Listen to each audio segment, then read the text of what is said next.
നമ്മൾ സേവനം ചെയ്യുക മാത്രമല്ല ചെയ്തിട്ടുള്ളത്, മറ്റുള്ളവർക്ക് മാതൃക കാണിച്ചു മുന്നിൽ നിന്നു എന്നതാണ് വിഖായയുടെ പ്രവർത്തനം. അതിൻ്റെ പ്രത്യേകത.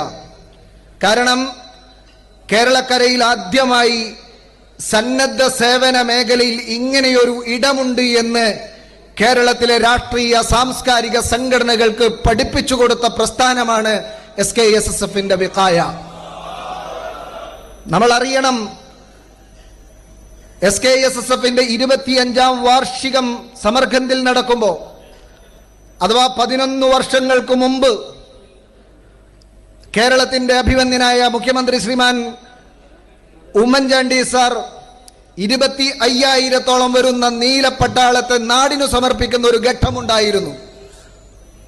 അത് 11 വർഷം മുമ്പാണ്. ആ 11 വർഷവും മുമ്പ് SKSSF വിഖായ എന്ന പേരിൽ